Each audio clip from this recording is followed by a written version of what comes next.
Recording in progress.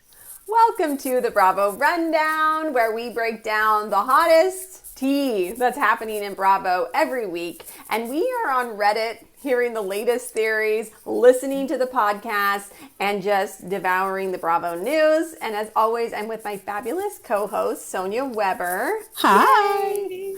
Bravo, Bravo, Books and Bravo, and just booking around. And I am Genevieve Melzer, and I'm also known as Real Melz of Bravo. So let's get into it. We got a lot of good stuff happening this past week. One of the things that we found out was who will be returning, some of them at least, to Summer House. What cast will be returning to Summer House? Amanda, not coming. No. You know what's weird is what do we know is truth and what is just gossip? Yes. So Variety, if Kate Arthur, writer at Variety, if she ever puts anything out, I know it's true. So she put out that Amanda is not coming back. What do you think of that? I think that we needed a break from Amanda. I even feel like that within the city right now. I feel like we just need some time. We need some time. I don't know if she can ever come back, but I know they're going to try to bring her back if possible because they wanted Raquel back on Vanderpump, right? They wanted Tom Sandoval. Yeah. We want to see the fallout, I guess, or some people do, but I think we needed a break. What do you think about it? Well, yeah, we do need the break. You're right when you say about in the city, because watching her is just insufferable, knowing what's going to happen a couple months after what we are watching, right?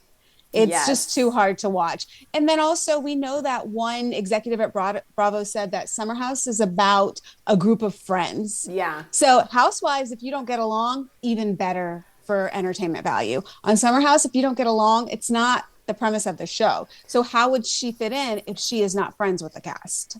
Exactly. And I think also that she's extra entitled right now on In the City, kind of almost like she's getting away with everything. Nobody can touch her. And this is some humble pie. Like, nope, no. And yeah, you can't live in a house with people that don't like you, don't respect you, and are mad at you. Yeah, I actually would like to hear an interview from her on a podcast, something outside of the cast of characters. And I want to hear somebody kind of put her feet to the fire and really question her, because she tends to flip the switch and just kind of cries, blames everything on Kyle, as we're seeing on In the City, right? But tell us the truth. Like, how could you do that to Sierra? And I want to hear her say, well, Sierra and West weren't ever really together, because that is what she feels. And I want that to come out of her mouth. Yeah, I want to hear that too. I really do. And you know, this Summer House season, it's going to start filming like today, tomorrow. We know they start July 4th.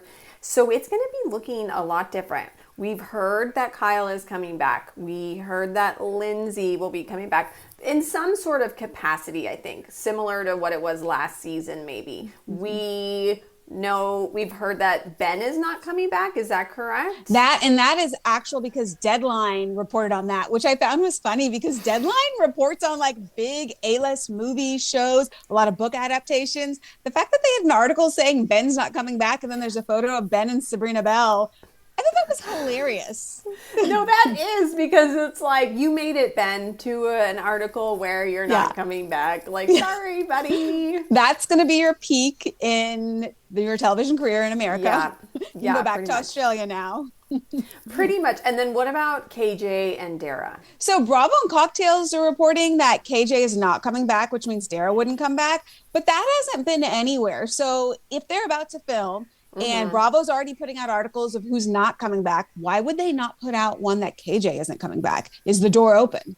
Yeah, that's a really good point. And maybe they are trying to figure out negotiations with him, or if it's the best thing for him with his mental health and everything. But this is going to be just such a weird... I could not imagine being Sierra right now, or any of the cast, except for Kyle and Lindsay, because they're kind of made for this. But going back and filming Summer House, I feel like everything is so fresh still, and you barely got a break. I wonder if, yes, and I wonder if this last season that we had, that was supposed to be the last season with the veterans. And that's why we had all the crying at the end when they left, because it was the end. Now they're back. So is this season going to be the transition for the veterans to leave Summer House? That's what I've, heard in some of those like gossip things. But we'll see, I guess, right? This is supposed to be the season that they're there, and then they will transition out next season. But we'll see. Or that I think that's what Lindsay said on Gibson's podcast. Yeah. Let's get into In the City because it was really good this week. It was so good. And it made me wonder, does it have the capacity to go long term? I'm sure it will come back for a second season just because of the scandal. Right. But outside of that, how amazing was this show, though, as its own television show?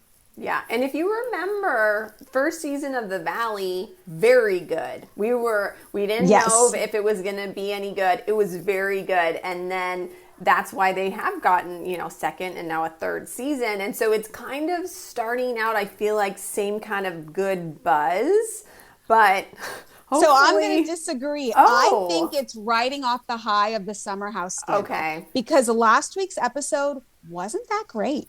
It was a lot around Robin, a lot of some of the different characters, but I don't know that we've really got to dive deep into these side characters that we're seeing. Kenny, yes, with his father. Yeah. We don't know much about Whitney and her background, other than she moved over there for Kenny. The dermatologist, I can't even remember her name right now. Georgina. Love her. She's quirky, but I want to know more about her single life. What's going on there. This week, I think, was so good because it was a whole group scene. We're having a dinner party. There's arguments. There's a little humor. It worked. But outside of this episode, I don't know that we've had great episodes other than like we've seen a little more of Amanda and Kyle. But take that out of it, I don't know that it's been an amazing season. No, I agree with you. And I can't see any more Amanda and Kyle. And I do think we learned a little bit more about Georgina this week at that group scene when she shared about what it was like when she was, with her ex or breaking up with her ex. I thought that was good insight. I want to know more about these side characters. I really want to know more about Gavin. Yes, he is the little pot stirrer. He is Lisa Rinna on her final season. It's a little too obvious, but what's your story, Gavin? Okay, you have all these bars and restaurants that you own. How'd you get to that status? You seem pretty young, too. Yeah, and then what's happening with your love life? You want to talk about Kenny and his love life. Let's dive into yours. You want to talk about Amanda and Kyle. You want to talk about Owen and Danielle. He's very messy. He's the little instigator, but it's good because we need someone like that, and I think that Lindsay has put him under her wing, so to say. Did you see that thread? Someone said, not minion, but basically is Gavin her little minion? Yes, they're best friends, and she's doing what she's telling him what to do. Right, and good thing because he is being messy and he's creating story that we need. And yeah, I think you're right. I don't know if it has a staying power, but it has something the Valley does not have, and that is New York City and going to nice places. Where on the Valley, they're not going to nice places. And we'll talk a little bit about the Valley in a little bit, but they are going to places that anyone can go to, meaning that opulence of why we kind of watch these shows, that escapism, is not there. And you know who's sticking out more as more episodes go on is Yvonne. Yes. Yvonne has been a friend of Lindsay's for a long time. I remember the first season that Lindsay and Carl were officially together. They don't come to the Summer House 4th of July weekend because they're in DC. And I'm like, why would you miss out the first weekend of filming? She was in DC with her best friend, Yvonne. So that is a true friend. So she can question Lindsay. She can not put Lindsay in her place, but maybe kind of. And she kind of has when she's talking about the milkman, how Lindsay's going on a date and she's being honest. I feel that on Summer House, any of those other girls couldn't speak to Lindsay that way, and Lindsay would just listen and take it. Lindsay just listens and takes it from Yvonne. And I don't want to say take it because she's giving good, proper advice, but you could see it's someone that Lindsay actually sees as her equal, which I don't know that we've seen that with another woman. I don't think we have either. And what did you think of the Lindsay and Danielle fight? It was so good. When Lindsay said, "What are you doing here?" And you can just see in Danielle's eyes, we're like, that's it. That is why you won't get over everything. You are mad that I am on your show and you are resenting me. Lindsay has come out on Threads saying that's not what it is. You're on a television show. You should be sharing everything. I think it's both. I think, yes, Lindsay felt that way. You need to be sharing everything about your relationship, but also, why are you on this show? And she broke the fourth wall, like I was not expecting that, like, why are you on the show? And she was like, oh, that's why. And you know what? I actually am going to defend Danielle a little bit here because I feel like she has been open about her. Okay, maybe not entirely, but it seems like she's being as open as she can, maybe without discussing things that can't be discussed, like, divorce. Maybe there's like stuff you can't talk about. It's in the divorce proceedings. I'm not going to touch that.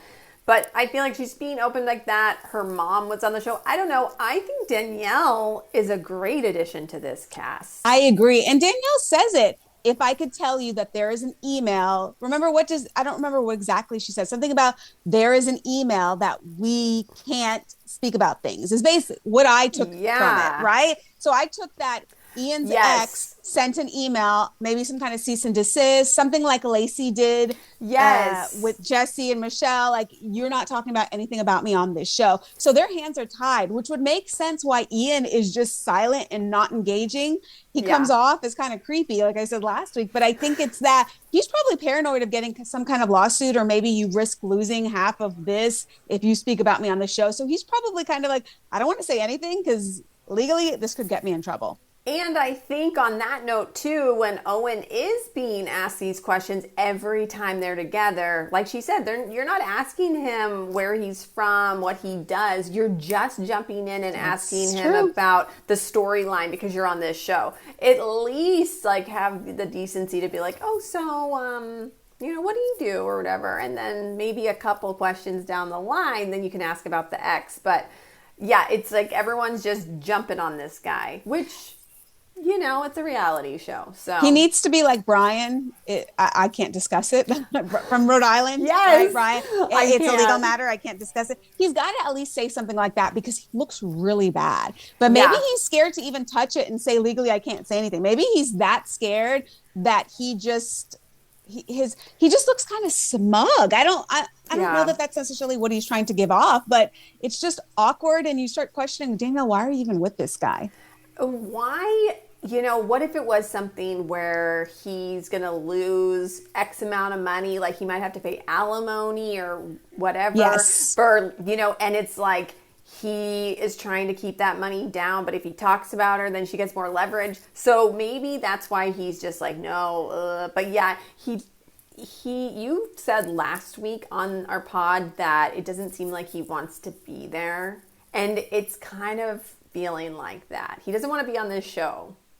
Well, I think he's caught between both women. His ex, who he's trying to settle the divorce, whatever finances, but she doesn't want him filming. Danielle, my guess would be that they wouldn't let her on the show unless she had her partner with her. Yeah, you're probably I really right. think that they think that because we've seen it too many times where your partner won't film, your kids can't film. Like, it doesn't give out the full person of who they are. And this is the first season of a new show. Everyone's moving on in their lives. If your partner can't come on, kind of can't have you on the show. Absolutely. Here's the big question of the week. Was Danielle wearing white or was she wearing pink?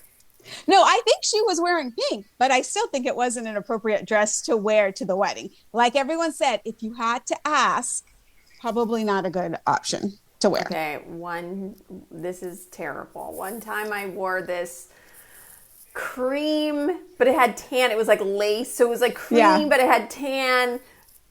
Dress to this wedding, and I still think about it. I'm still like, that was a mistake. I wore a shawl that was like purple, there you go. But I tried to like wear it like the whole time, but it was like very hot. But I tried to cover because I was like, what am I doing?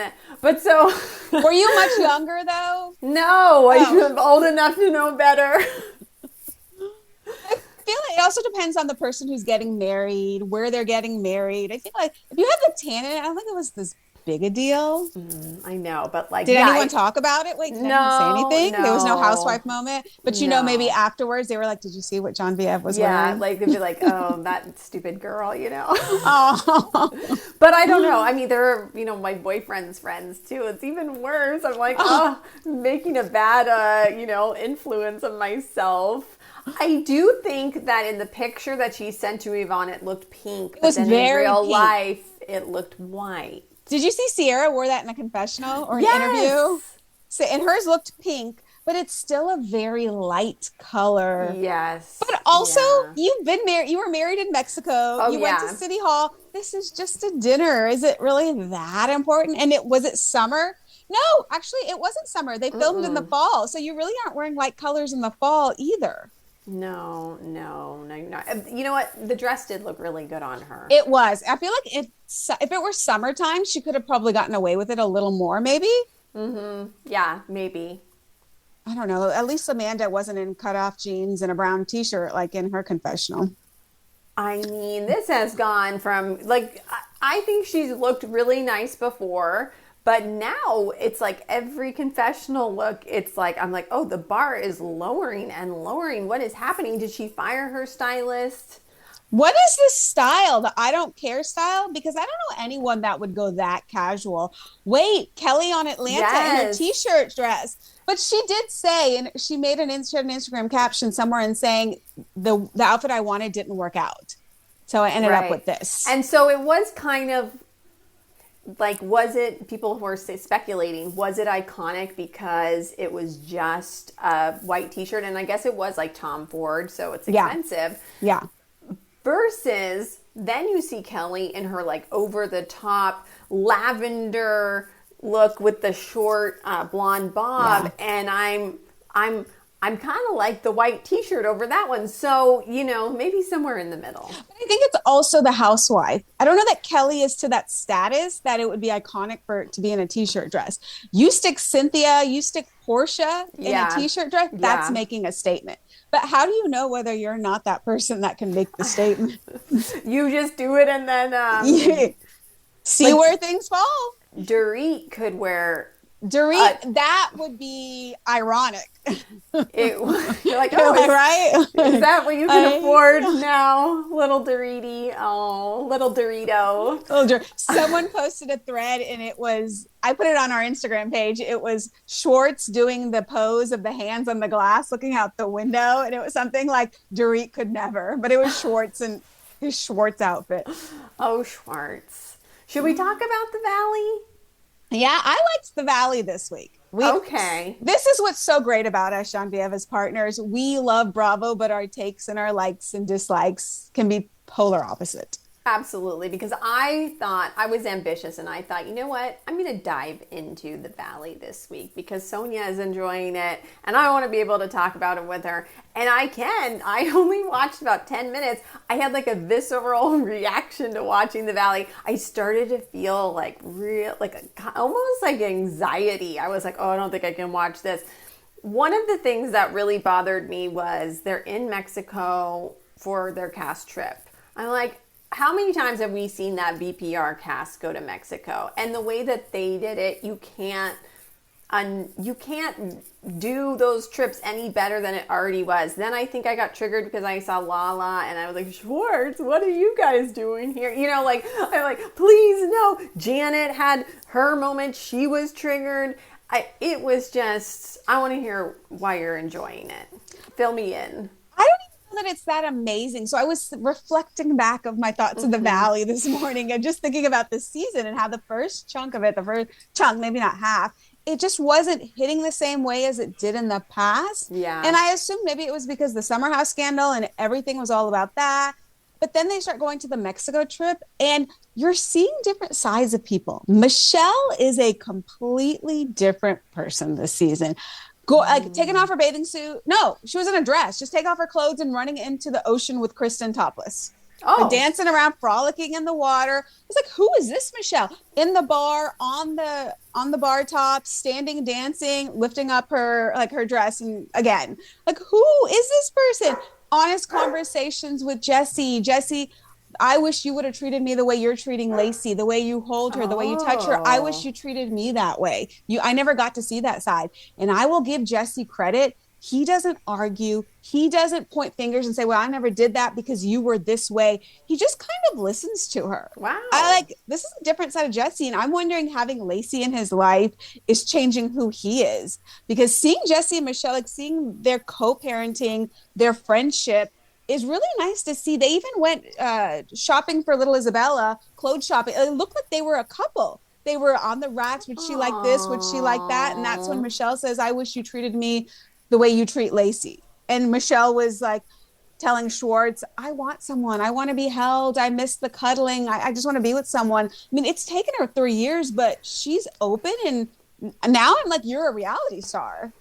Well, way to go, Michelle. Maybe, oh, well, I guess this hasn't happened yet, but maybe something will happen where we get to see Dr. Dre on season 4 if they're still together. At least the story. Tell us what's happening, what's going on. Yeah. How did you meet? I think she is a solid, needs to stay. I don't think Lala and Schwartz fit in at all. Schwartz 100% does not fit in. Everyone, their families are postpartum. And granted, Zach is not having children, but he's talking about it in his relationship with Benji, how Benji is actually Canadian, and with the new immigration laws to get a visa, it's like $100,000. So he's having conversations with Jasmine. Should I stay? I don't know if I can stay in a relationship with him. Do I have to, I don't want to marry him just so that he can stay in this country. So does that mean I can't stay with him? Talking about how that when they're not together, they have an open relationship, like they can be with other people. There's a lot of relationship discussion that I find fascinating. So I don't know, it's just kind of picking up. Take away the Danny, the Janet, the Nia, like that storyline can go, but everything else I'm intrigued by. And then what happened with Zach? Zach, they're on a double-decker bus. It's his birthday. They're dancing up top. He's got some bird shit on his hand, so he's looking down, wiping it, and then bam, one of the street lights smacks him in the side of the head. And everyone's like, you hear a producer go, oh my God, there's one. The cameras do not go down. Cameras stay up. And then they're wrapping a towel, putting pressure, because I think Benji's an optometrist or something, so putting the pressure there. He's like, no, let's go to the club. Can the medic come to the club? Like, you got to get stitches. So he's like, you guys are going to the club. I'll go and get my stitches. They show him. He's got a head bandage like Brittany had on season 1 of the Valley when she had her mouth. And then he's like, to the club. And then, there's Michelle topless dancing on the bar. And here comes Zach with his bandage, ready to rage on. See, it's just, I don't understand this cast. I don't like anyone. I like Michelle this season. Okay. I guess this new Michelle, I like her. I don't feel, everyone says Lala's doing great. I'm like, she's just trying to move story along, but she's not authentic friends with them. The rest of them authentically know each other and have some kind of relationship. Lala was just kind of picked up and put in there. Her and Schwartz too. Schwartz may know them, but I think they were like, oh, if you guys, because you were good little soldiers in season 11, we will get you back on TV. And I don't think Lala will be good with this crew just because I don't think she knows who she is. She's trying to be something to kind of like fit in always, I think. I think she's always been like that. Interesting. So what do you mean? Tell me more. What do you mean when you say she doesn't know who she is, like where she fits in, what her own likes are? Is she just trying to cater to what the crowd wants to see? Maybe. And I feel like she doesn't want to do anything too crazy because she doesn't want to piss people off again because people are just starting to be okay with her again. So I feel like she's like, okay, where can I fit in? But also, isn't she friends with Janet and I don't know if it's a real friendship or if they went in, we're going to be allies going in here. Oh, okay. Like Sheena and Janet are good friends. We need Sheena. Like Bravo, you're going to have to cut Lala and Schwartz and both of their paychecks you give to Sheena. Because Janet and Ariana are actually good friends in real life. And so it is a little odd because of how Lala treated Ariana that her and Janet would be very close because even Ariana has like recently been seen hanging out with Janet. You know what I mean? So I also have another thing to say about Lala. Okay. Well, let me really quick say, when you say Janet and Lala and Sheena, that friendship, Janet hasn't been on Sheena's podcast in a long time. I just realized that. Oh, maybe she's not friends with her anymore. But she's definitely friends with Ariana. That could be it then. And that's why we need Sheena to come in because Lala's looking all high and mighty and pretty and telling people what to do. Oh, you had a massive falling out with Sheena. And it kind of seems like you're partly to blame for it. So we need to see that be figured out on the show. Yes. Yeah, if we have to deal with Lala, then we need to deal with Sheena, because Sheena has the receipts, and Sheena's got all of those secrets. It's like Gretchen Wiener's hair in Mean Girls. Sheena has all the secrets. With Lala, I don't think she is healed from her relationship with Randall, because she is like closed off from men, right? Or a relationship. Fine, maybe you're into women, either or, but she is so closed off, and so, or maybe she isn't, but she doesn't want to share that. But it had seemed in the past that she doesn't want to date, she doesn't want to meet someone. And you know what? There's probably somebody else out there for her. No, you're absolutely right. I listened to her podcast here and there, and it's actually interesting. So she also does a podcast with Amber, Randall's other ex. And someone had asked them how your co-parenting is going. So Amber moved out of LA. She's in Montana or somewhere. And so it kind of sounded like when Amber is in LA, she stays with Lala, because Lala was saying, sometimes when, Ocean's acting up or something, Amber will get involved and get her breakfast ready and get her out the door. And I was like, minute, you guys are that, which is great, but you guys are that close with your co-parenting that you stay at each other's homes, you help parent the other's child. Show me that. I would love to see Amber that. step in. Like Benji and Melissa, Jasmine and Zach's partners, they kind of come in a little bit, but they're not really characters. Well, let's see how you manage life with Amber, because I feel like we'll see more of the real Lala around Amber than we are with this cast. Because you are absolutely right, though. She is guarded on this show. Which I understand why she's guarded, because I know that she got a lot of hate during season 11, after season 11, continuing now. I mean, if she ever saw any of my videos about her, they are all very like, I do not forgive you. I will never forgive you. Well, she tries to teeter the line of what does the audience want to see and what do the producers want me to do? And they don't align. And that's what hurt her that last season. Right. She was just trying to get her paycheck. And meanwhile, she was fully thrown under the bus to try to get that paycheck.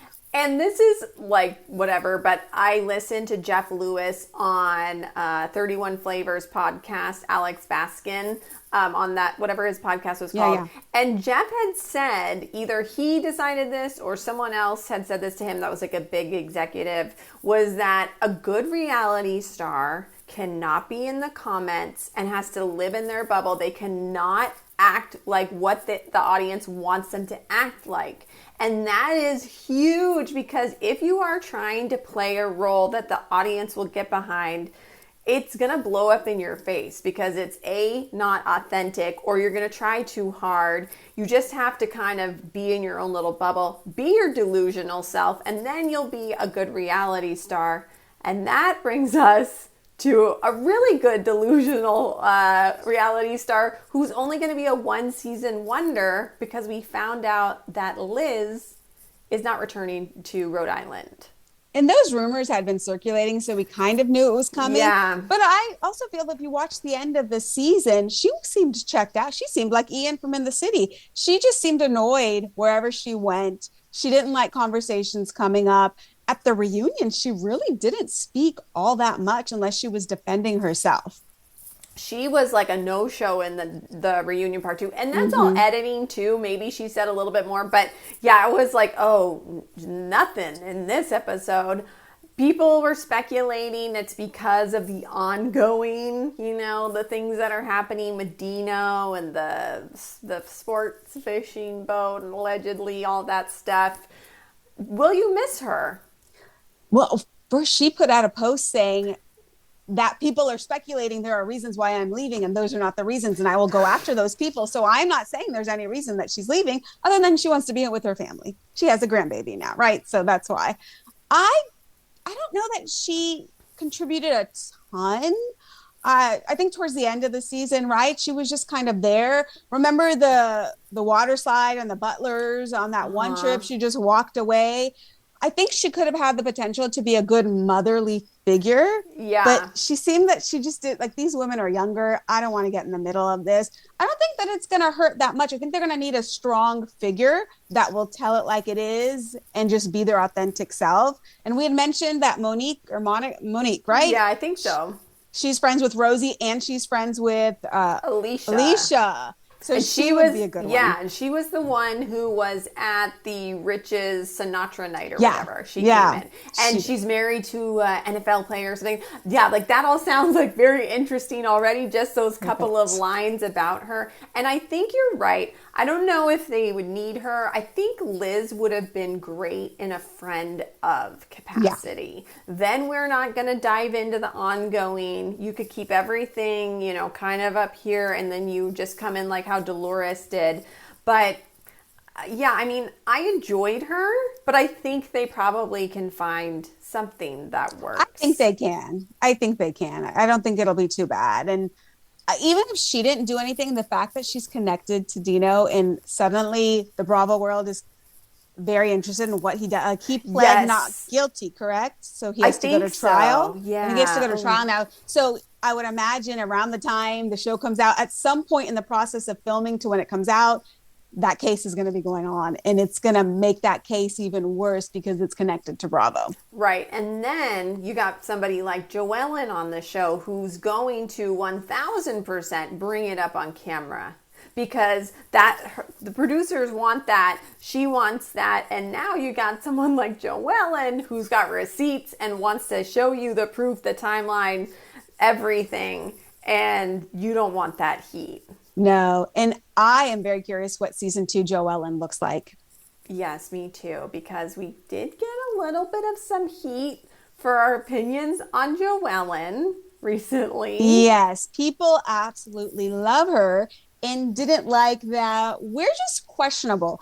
I don't put anybody on TV, politics, anyone on this high pedestal and proclaim that they are perfect at what they do. And Joellen really got that treatment this season because what happens when you put someone up there, they're inevitably going to fall. You're creating this too big of an image for them to ever be able to sustain. So keep them mid to low so they can only do better than what you expect out of them. Exactly. Never meet your heroes. That's why they say that, because when you meet those people, they usually disappoint you. And yeah, I think also I love Alicia, but everyone loves her right now. It's going to be a tough season 2 or season 3 unless, I don't know, I mean, she's very lovable, but like, I'm just thinking like, just don't get used to the love because there's always another season where you become the villain or something. It seems impossible that Alicia could be the villain, but you never know. Well, not the villain, but I think we're not going to think, oh, she's so cute and lovable. There was a part in that reunion, the part 2, when she said this on the show, how she wants to know more about, she wants her name on the trust. She wants to know more about what's going on. Well, then you've got her partner, fiance, telling her, you're on it. I've said we could have meetings. Oh no, I've turned off. I don't want to hear about it. It's boring. Yeah. Well, stop saying that he's keeping your name off of things or taking your money when you refuse to sit down and understand what's going on. Now it's on you. Yes. No, yes. And I was right there with you on that. I was like, wait a second. He just answered all these questions and he answered them like exactly what you want. You want to trust. That means that you will get, you know, like he's like, I want to show you everything. There's a manager lady that does all that stuff. Like it all seemed very on the up and up and very business oriented and the right way to do things. And then she just didn't want to listen. I'm like, oh, okay. I see. I gotta see his side now. And even Andy said that, right? Yeah. He said we've had housewives that weren't paying attention to what was going on and they ended up getting burned in the end. Yeah. Now there is a slight chance. Someone said he was a mergers and acquisition attorney. Oh. So he knows what he's doing. There is a slight chance that maybe Alicia knows he's playing manipulative games and she didn't want to argue with them and just said, never see, I don't want to hear it.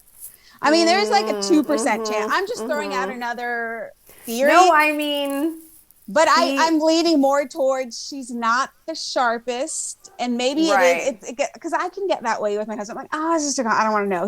He'll be like, no, you need to hear this. Like, you need to sit down and we're having a meeting. You need to know what's going on. I was like, oh, okay. But in my head, I'm like, Alicia, I was like, what? Yeah. What's, just tell me the bottom line. Give me the cliff notes. And imagine if that is the case, that he is like swindling her and like lying to her. That's going to be a great housewives storyline. Because wasn't there that Instagram story that she put out? Yes. And then she quickly took it down.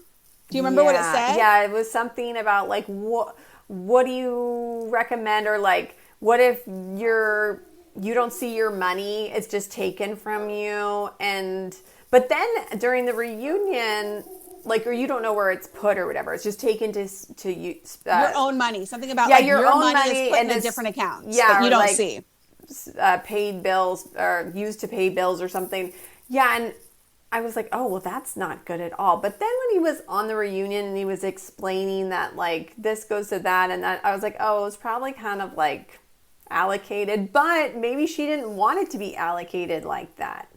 But if you're not knowledgeable about how money works, or where your money is going. Yeah. You may not want it to be allocated there, but maybe it needs to be because someone's got to pay this, that, and that. Mm-hmm. When she said her house isn't on, her name is not on the house, I did wonder, he said something about a trust, if they have their house in a trust. Yes. So your name wouldn't be on it, but is your name on the trust? Then your name technically is on the house. Yeah, I don't know that she understands that. Yeah, and that's the thing is actually you want your house in a trust. That's like better for you. Yes. So then you're not going to lose your house. Yeah, so maybe there's just some stuff there that... And it is complicated. It is very complicated, totally. Right? I don't get it all. But none of us, like the average, that's why you hire people and then you go over it to make sure that they're doing it properly. That's the best you can do. Yeah. Good showing from Rhode Island. Oh, I did want to say one thing about Joellen. Now, going back, like I know we got Keith. And one thing I will say, and I think Joellen didn't play it up or the editors. So if we play out what happened, Joellen finds out that Rula's husband's cheating. She goes to Rula, tells her, and Rula tells her, if you get more information, let me know. So as Joellen is trying to dig up more information, Brian gets involved and Brian goes to Joellen's work and tries to get her fired. It kind of seems like it was a back and forth at that point. Joellen is like, you told me to go find out something about it.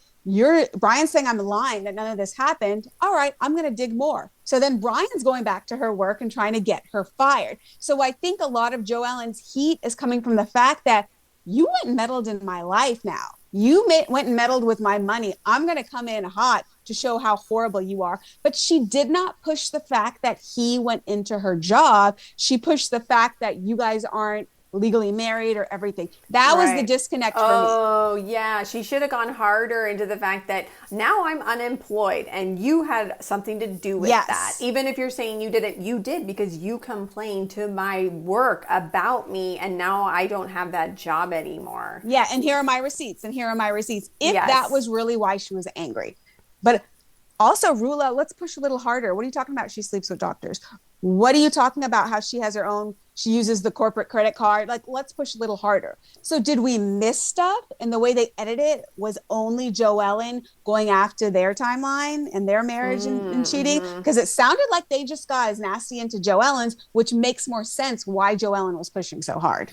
Oh, yes, it does. And I would like to know that stuff. Yeah, I agree. Let's hear about that in season 2. Is she sleeping with doctors? Was she using the company card? Because Joellen is one of those people that I feel like could get away with a lot. Yeah, because how is it that she did absolutely nothing wrong at work? She was a perfect employee. And then she gets fired because he gets involved. Does the Bunyan doctor have that much leverage with someone else's company? That makes no sense. And she also started digging around Rosie. That was another reason that I didn't like. Like, oh, are you now? Because before she was supposed to be playing all sides. That's what Liz said, right? She plays both sides. Oh, yeah. But in the reunion, she staunchly stuck by Kelsey and was telling Rosie, oh, well, when the coach that you were cheating with got arrested, you were in the police report. And Rosie's like, no, I'm not. Show me the police report. Well, the cop that took the police report told me that. Right. Well, what? Why are you getting involved in someone's word? Okay. I know. That also put me off.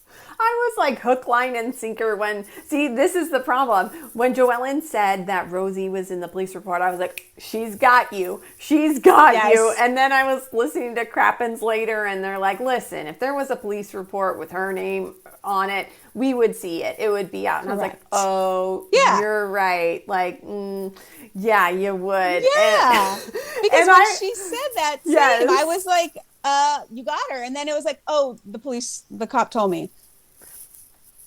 I know. I was like, oh, I was still like, oh, she knows the cop who pulled it. You know, like I was still like right there. You were still. Yes, I was like, is that like Gary's third cousin twice removed who was having a beer with Gary and said like, oh yeah, I remember. I saw her there that night. Yeah, I was like, oh, of course. But she is a good housewife. Yes. At the end of the day, we still need her. We don't only want housewives who we love and think are perfect, like Ashley. I love her. Also, a lot of people don't want her back. I want her back. I want to see more. But we still like Joellen. That's what I just want to say as a housewife. No, and you know what? I think she is a good housewife. Would I want to work with her? No way. Absolutely not. If I was working with her, like at whatever her job was, it was something with the medical sales.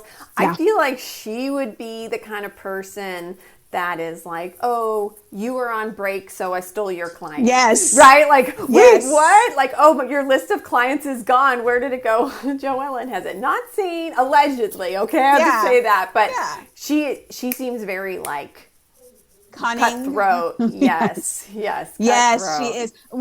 I think Liz had her perfectly. She knows what Joellen is like, and she called it out. The problem is, Liz, you're not perfect either, so no one wanted to believe you. But I think Liz described her well. I agree. I think Liz clocked her, but everyone is like against Liz right now, so they're like, they can't hear it. Let's wait for season 2 and season 3. I want them to run it back. Obviously, Liz won't be there, so they need to bring in someone else, but keep everyone else just to see what happens. Should we discuss New Jersey? Because... oh, this is just sad now. I know. There were reports that this isn't a good season after all. Was there an article or a post that this is not a good season? It's a short season. It's not working. Like, Dolores isn't looking good on this season or not. I don't know. Not much of her. And I'm like, oh, this isn't good because everyone loves Dolores. Someone posted on Threads saying... to all those content creators out there, let's not perpetuate the Jersey stuff again. Don't share it. Okay. We'll delete that last 5 minutes. No, I'm just kidding. Oh, that's not what I mean. I think what this person was saying is that the Jersey people are leaking stuff. The cast members are leaking stuff. So they were saying, creators, don't post it. Don't talk about it, because that's what got them in trouble in the first place. Okay. So... who do you think is the one that... I haven't heard anything either. I just saw that thread. I've seen like an article or like, something on Instagram that was like, it's not going very well, but that's all I've seen. And then the other thing that we've seen is that Milania, that the police were called because Milania was arrested for assault, I believe. And then it's looking like it was in the family. Yeah, maybe it was a sister that called, or she was hurting another sister. I mean, how do you not get into that on the show? The darkness from the show came because there was darkness in their lives. Yeah. It wasn't just created out of nowhere. And we didn't want the show to come back. Bravo didn't, or we put it on pause because of all that darkness. Yes. Where do you think that darkness went? It didn't suddenly get sunny over there. No, it's still there. And that's not good, because I felt with a cast shakeup, you got rid of the other team, the other side, right? Mm-hmm. So that darkness should be gone. Teresa and Melissa, though, that is never going to be patched. You can't, those wounds are never going to fully be healed, ever. That's true. They have such deep anger and resentment there that's not going to get cleared up. I mean, allegedly Dolores has been in things that, like, in her past too. I don't know how you run from all that and it doesn't come up. But now you've got your next generation and your kids. If you were able to change the generational path of, like, with Teresa and Joey, they didn't get along. Remember, what is their cousin? The Wakilis. her mom and Teresa's dad didn't talk and get along. Like you're just perpetuating cycles. And that's the part that I don't want to see. Yes, I would like for them to be able to break the sequence, or right, like break the trauma. Yeah, like it would be so great if Melissa's kids and the Giudices were able to all get along, right? And I don't know, but and with each other, if this story is true about what's happening, and we really just. I love those daughters. I know. Those daughters, we watch them. Those are like, Kyle Richard has her girls. Teresa has her girls. We've just grown up. We've been grown watching them grow up. And it's just like something special. I don't know. Those girls have like a little special place in my heart. I know. And they've gone through some tough times and had to grow up very quickly. Yes. So Absolutely. It could be like a delayed trauma response to everything that they've gone through. It's sad, and I just don't want to see their first season back after this long pause to be intense. I know, same. I really don't want to see that either, because this family means a lot to us. Oh, here's a change in subject, but is Kyle Cook dating Eva Dash from Next Gen? I don't think so. I don't think Kyle's going to be exclusively dating anyone anytime soon. Just by the fact that he starts kissing fans that just reach over his DJ equipment, like, "Hey, Kyle," and then he's making out with someone. Buy your ticket. You too can kiss Kyle Cook at a DJ event. Remember the season finale of Summer House when the party takes off and the camera pans? I swore I saw Eva Dash at that party at Summer House. Oh, yes. I swear I thought I saw her. And there was a time before that, was it Dumas that said that they saw Eva and Kyle together? Eva has said in interviews that they hang out in the same circle of friends. So they're just kind of around each other. I mean, I don't think they're dating at all. Did they make out? Did something happen? Sure. I'm absolutely sure. She has a boyfriend on this season of Next Gen. Right. I was going to say, isn't she dating someone called like Hook or Huck? Yeah. I thought it was Hook. Is it Huck? Is it Hook? No, I don't know. I only tuned in that one. She is beautiful, and Hook is. Oh, I haven't seen Hook. What like Charlie's hair in the confessional? What is this look? Now I sound like an old geezer who's like, these kids these days with their floppy hair. No, I remember being like, God, people like don't understand what we wear. And now I'm like, I don't understand. What are these kids wearing? And I get really annoyed. This is really stupid, but like in our day, if you went to the club, you were wearing that tight dress and those high heels, and you made it work. Work. Now they're wearing like tennis shoes and like jeans. I'm like, no, that is not fair. We really had to struggle. Going out outfit. You're going out outfit. Yes. You're going to Forever 21 to get a new going out outfit for the night. Yes, you have to get your bodycon dress and your heels that are too tall, but you manage to wear them as long as you can. Yeah. And now, like, you didn't get to wear tennis shoes back in the day to a club. You could not wear that. You will not be admitted in. Remember, it was like no sports clothing, no tennis shoes, especially for girls and guys. And so, I'm like, these little youngins. But even school. So my brother was with me, and we went to go pick up my daughter from the high school. And he looks around when all the kids are coming out. He goes, they all dress so casual. And I never picked up on that. Yeah, I would wear dresses and little heels to school, like in high school. I'd dress nicely. I'd have like my jeans day or my Adidas day. Yeah. Like everything was a look to go to school. This is not looks to go to school unless that is the look. I think COVID brought out a lot of sweat. So after COVID, the kids were it was constant sweat. These kids are in sweats and girls aren't wearing a skirt and a cute top to school at all. We would do that, and then you change for athletics and you go back into your cute outfit. None of that. And I guess it didn't click.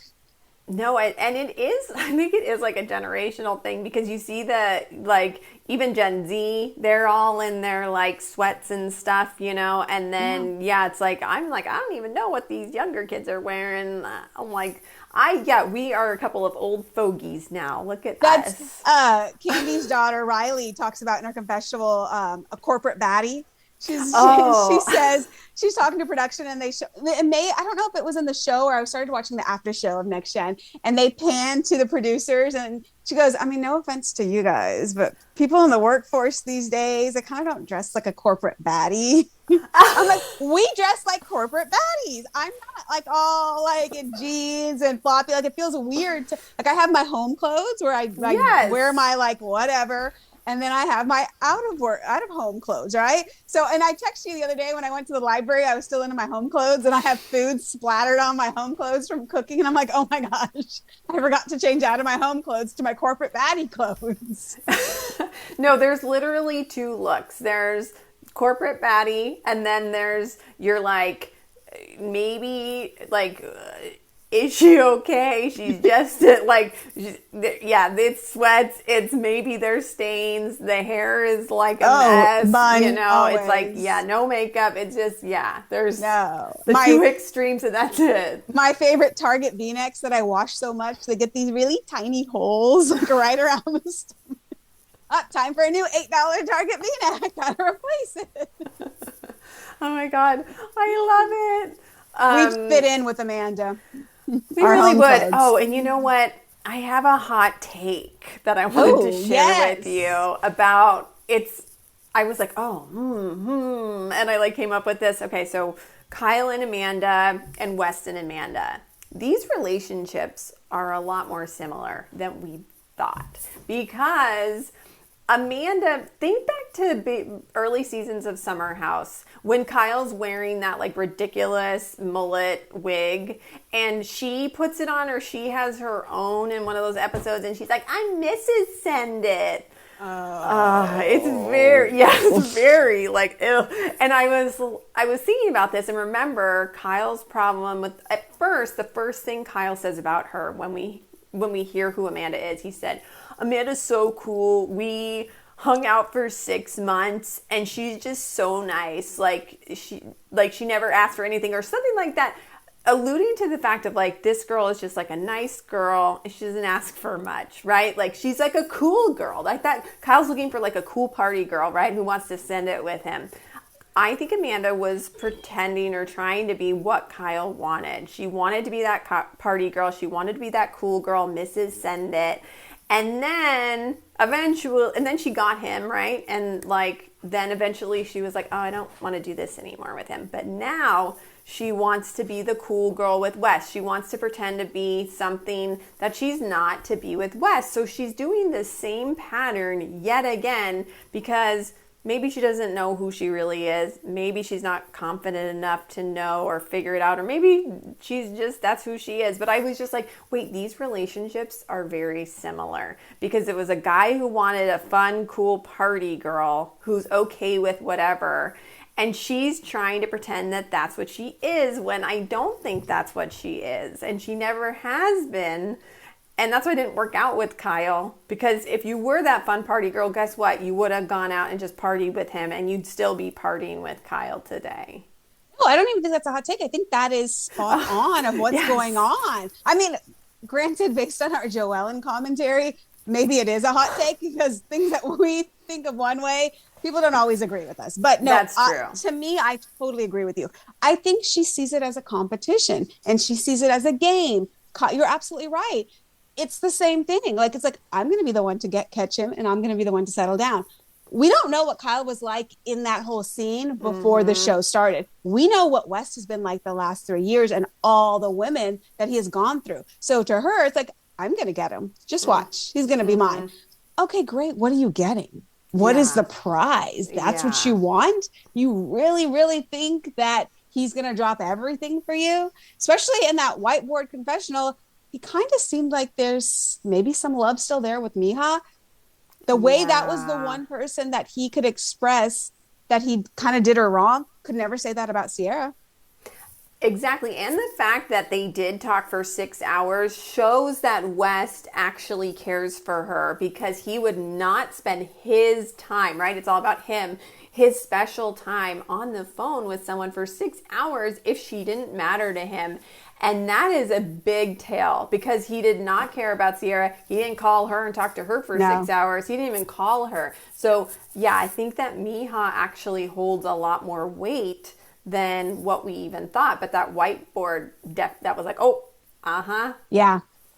Yes. I just don't see how this is going to keep going. Then we see the photos in the lettuce dress that I was convinced was an AI photo. Yes. I mean, the clarity of that photo. Who took that photo? And then it was only 2 accounts that even shared that photo. Duma and Bravo and Cocktails didn't share it. It was Bravo, Love Baby, and Where What Happens Live. So I was like, it totally got to be AI. But there was another photo from that wedding too in the celery dress. Like, how did they get that photo? The lettuce dress, the celery dress is so funny.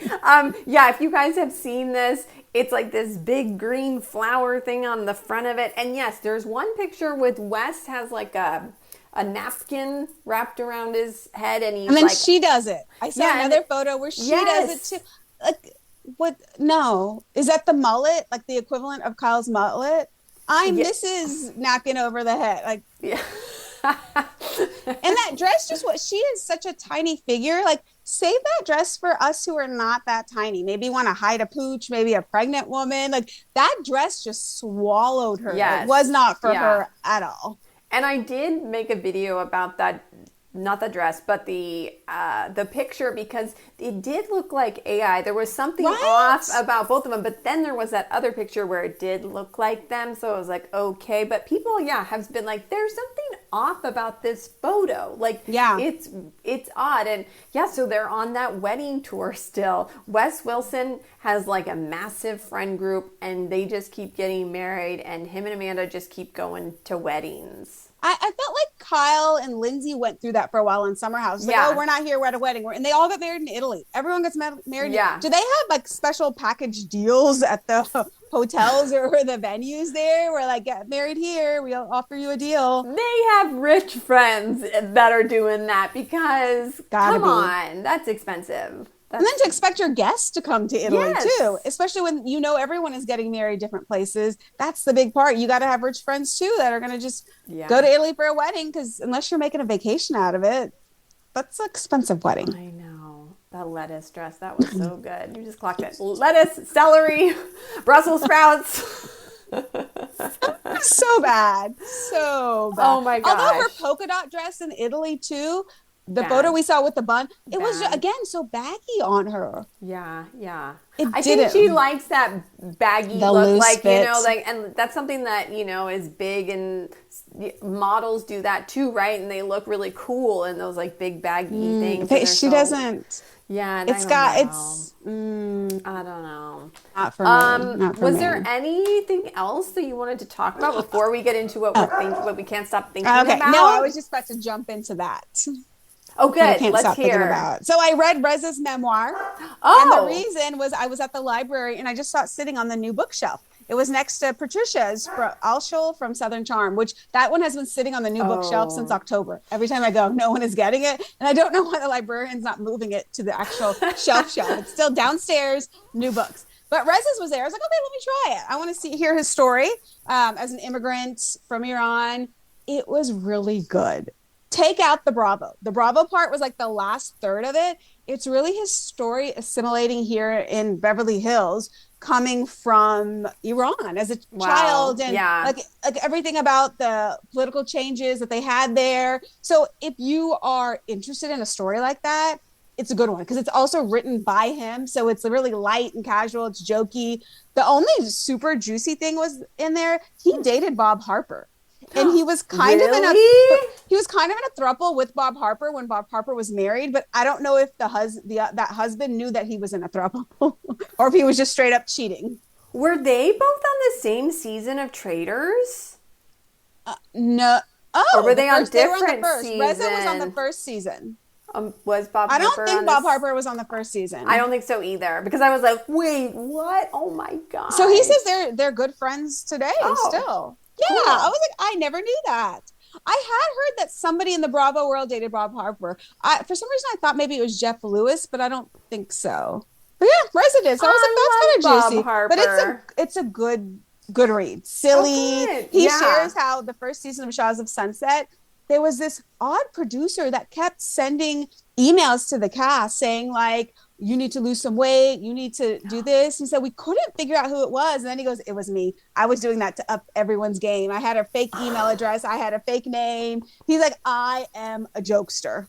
Talks about how he has like some sort of fart juice that he puts out just to make it smell and like get everybody all riled up on who did that. Like he's just a big prankster. But there was really nothing with Shaw's. Honestly, I didn't even watch Shaw's. Is not one of those shows I binged the repeats of. I watched it through, so I don't remember it. Do you? Did you? Not too much. I remember early Shaw's a little bit. It's just kind of like a little, it's like a little bubble in my mind, right? Like I don't remember specifics, but I just know I watched Shaw's. I know the feelings that I have about Shaw's. Yeah. And I didn't watch late seasons of Shaw's, so I don't know any of the weird stuff that happened with like Tommy and stuff. You know, like I don't remember. Yeah, I just remember it all in like a good light, basically in my memory. And you know what clicked for me at the end of it though is the concept of the Valley Persian style. If Vanderpump Rules is to the Valley, Summer House is to In the City, Shaws of Sunset is to the Valley Persian style. I'm like, oh, I get it. They were young, they were single, they were partying. Now we are moving to the next step of life, which is called the Valley. Well, I can't wait to see what's after the Valley. Like it's like the nursing next home. part, yeah, the golden age. That's the thing is that'll be the best because that was RHONI. The empty nesters. Exactly. And I want to see, so let's keep them around and let's just have that be the cycle. Next gen, those people will eventually be the Valley next gen, and then they'll have like the golden life next gen. You know, Ben from Watch What Crappens was on an interview or somewhere, I don't remember, Morally Corrupt podcast, saying the best housewives are the ones that are the empty nesters. And I so agree with this. And again, I got pushback from this when I made a post about it on TikToks. That's how old I am. The kids are gone out of the house. I don't really enjoy seeing how you're raising small children, how you're dealing with diapering and all that kind of stuff. You're done with all that. Your kids are like Sutton at that point in her life. Erica, let me meet you. And because at that point in your life, you're learning who you are now. Your kids are out of the house. You're probably divorced. A lot of them are divorced. You're figuring out who you are and you're your most natural self. You're not, when you're young, you're careful what you show on camera, what you say. You were just all out there. Yes. And I agree with that. Those make the best housewives. I agree too. And I think, even put a number on that. Like you have to be 50 plus. Right? Or 55 plus, just like those retirement communities. Because I agree. I don't want to, I'm not a mother. I don't want to watch your kids grow. Like, I don't want to watch your babies. I don't want to see your IVF journey. Like, no, I don't want any of that. That's too much. Like, there's a lot of that in Housewives, and it's like, none of that. Let's see how your life is transitioning, because we haven't gotten to that point yet of what it's like when you're a little bit older. That is very intriguing. That's where Vicky is. Exactly. So OC starts next week. Are you ready? Are you going to be watching? I will be watching. Yes, I've been watching from the beginning. I think I missed a couple of seasons at some point, but I will watch. I'm hoping that this season is fun and just a lot lighthearted, more lighthearted than last season. What about you? Will you be watching? Oh, 100%. And I think that's what it's going to be. Katie Janela said on her podcast, she heard from two different producers that their plan was to make the 20th like the big anniversary, fun, all the old timers, and then for 21 we start fresh. I think that needs to be done. I think that needs to be done. I think that Gina and Emily are lucky that they're in this big celebratory year. But haven't they been on for like 6 years? Somebody said something like that. Like 7 or 8 years. These girls have been there for a while, but they haven't made iconic moves. There was a TikTok Bravo did of Orange County famous lines.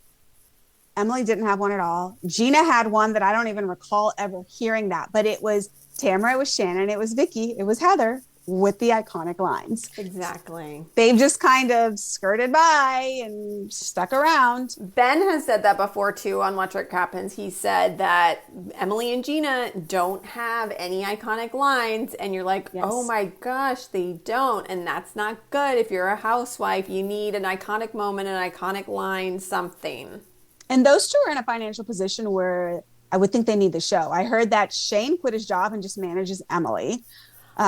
I do wonder, I wonder about like Schwartz now that Tom Tom is closed. I don't think he fits on the Valley. What does he do to make money? Some of these, they make money off their podcasts. Like Sheena, I was listening to her today saying that, now that I'm not working, I work with my financial planner. Like I'm not on TV. Where's the money? She's like, a good chunk of it is this podcast is my career.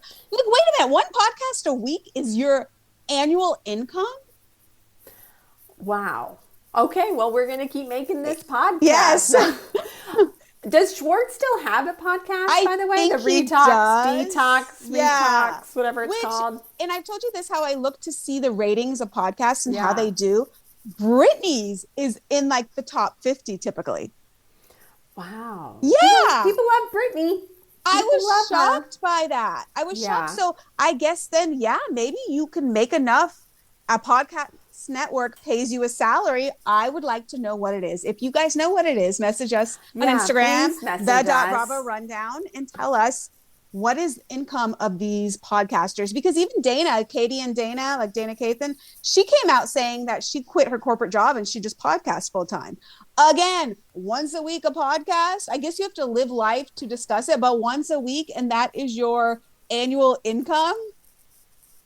Yeah. I'm jealous. I'm jealous too. I'm really jealous. And does Sheena only do one podcast a week? Sheena? Still? Yeah. Yeah. Oh, wow. Yeah. Because some of them do two now, right? Like Giggly Yes. Squad does two. Yes. But those girls are just raking in that dough, so might as well do two a week. Is it ad dollars? Is that what it is? I Is think you're it that big must of a be. podcast? I so think you get so. like the big I think deals. so. Like The Ryan big- Bailey, like 5, 6, 7 podcasts a week. Crappens, they do Oh, however. yeah. That I understand that is Yeah. your income. Oh, You're totally. 'Cause watching you're watching, working that. posting, You're watching, working posting. that. But just one, yeah. Wow. Katie and Dana's and even Sheena, and there's not a recap show. They're just living life and talking about it. Yeah. Yeah. I guess when you have the fame, that's that fame thing that we need. Although, would you go on a reality show? Okay, you'll get the fame, you'll get the money, you're going to make really a lot of money on your podcast, but you have to be on a reality show and you have to let people see everything. Are you going to do it? absolutely not. I don't even like to show my face on TikTok. When I make TikToks, I voice them over and it tries to show my face, like turn around. Nope, absolutely not. This is the most I'll show my face. What about you? Nope, absolutely not. I do not want to be on reality TV. I made videos about these people, and I don't want someone making videos about me. Okay, they're like, look what she wore. Ugh. Like, oh, no. Well, I rewinds people to the house clothes part of the podcast. We clearly can't do reality TV. We're not doing it.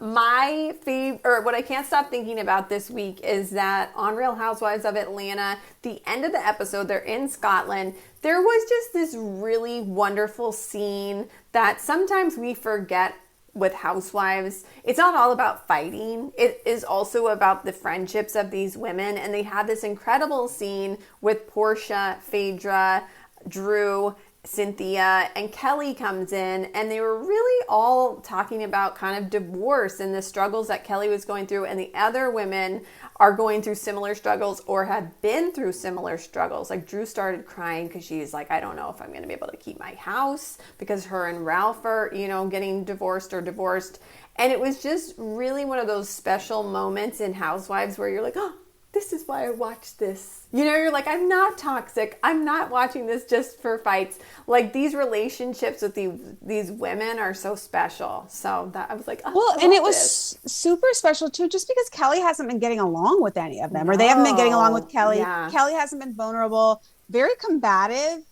And so to see that, that was really nice to see. I agree. Right. Okay. Well, we are done for the week. Thank you for listening, and we will be with you next time. This is the Bravo Rundown, and we love that you're listening. And leave us a 5-star review. Yes. We will read it on here and give you a shout out. So please follow us. We are on Instagram and TikTok, the .bravo rundown. Yes, leave us a review. 5 stars only. Thank you. Bye.